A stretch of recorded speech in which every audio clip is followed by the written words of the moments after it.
चलो अब विवाह शुरू करें। रुक जाओ, ये शादी नहीं हो सकती है। क्यों नहीं हो सकती है?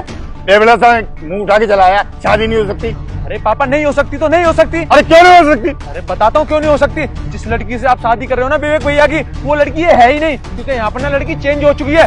तेरा दिमाग खराब है, मुझे लगता है आज फिर दिन में पी के आ गया। अरे भैया दिन में नहीं पीता हूँ, मैं रात में पीता हूँ। और वैसे ही मेरी पी हुई ना पूरी की पूरी उतर गई है, क्योंकि मैं डीजे पे डांस करके आया हूँ। अगर आपको मेरी बात पर विश्वास नहीं है ना, तो आप ना इसका घूंघट उठा के देखिए, अभी पता चल जाएगा वो लड़की यही है। बकवास बंद कर। बिल्कुल सही कह रहे हैं भैया। मेघा तुम यहाँ, तो ये कौन है? अरे ऐसा कैसे हो सकता है? पापा ऐसा हो गया है, अब चाहे आप मानो या मत मानो, और आपको इतना अनजान बनने की कोई जरूरत नहीं है। आपको सब कुछ पता है, बस आप अनजान बनने का नाटक कर रहे हैं। विवेक, मैं आपको धोखा देना नहीं चाहती थी। ये कोई और नहीं, मेरी फ्रेंड है, ये मेरी बेस्ट फ्रेंड है। और मैं आपसे शादी नहीं कर सकती हूँ, क्योंकि मैं किसी और से प्यार करती हूँ, और ये बात मेरे घर वालों को अच्छे से पता है। मेरे पापा ने मेरा मुंह बंद कर दिया, मुझे घर में पिछले 1 महीने से बंद करके रखा है। आप मुझसे सुबह से पूछ रहे थे ना कि मैंने आपसे रैंडमली बात करना क्यों बंद कर दिया। मेरा फोन मेरे पापा ने तोड़ दिया था।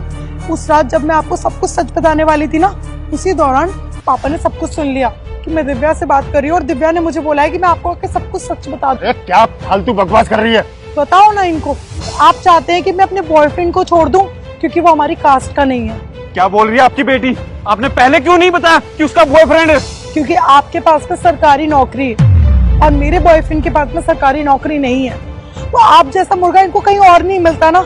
आज तक जितने भी लड़के मुझे देखने आए, मैंने वहां पर उनको सच बताकर गलती कर दी थी पापा की नजर में। इसलिए ना पापा ने उस दिन आपको मुझे कुछ बताने ही नहीं दिया, जब आपकी मम्मी बार बार कह रही थी ना कि आप दोनों अकेले में जाके कुछ बात कर लो।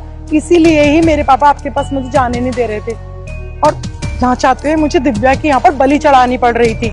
अरे ऐसा कुछ नहीं है, हम तुम दोनों का भला चाहते हैं, इसलिए ऐसा कर रहे थे, और इसकी बातों पर भरोसा मत करो। अरे बस बस अंकल जी, मुझे नहीं करनी तुम्हारी बेटी से शादी। ये सब कुछ आप मुझे शादी से पहले भी बता सकते थे। अब मेरी भी बेइज्जती करवा दी मेरे रिश्तेदारों के सामने। क्या मुंह दिखाऊंगा मैं इन सबको?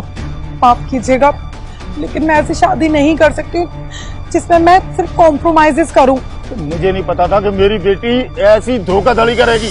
मैं बताऊंगा कि क्या क्या हो सकता है। आपको शायद मालूम नहीं है, हमारे कॉन्स्टिट्यूशन में कितनी सारी धाराएं हैं। आप जबरदस्ती अपनी बेटी की शादी करवा रहे हो ना। अब जब आप पे धाराएं ठुकेंगी ना, जब आपकी अकल में आएगा आप कितना बड़ा अपराध कर रहे थे। आप मेरी बात का विश्वास करो।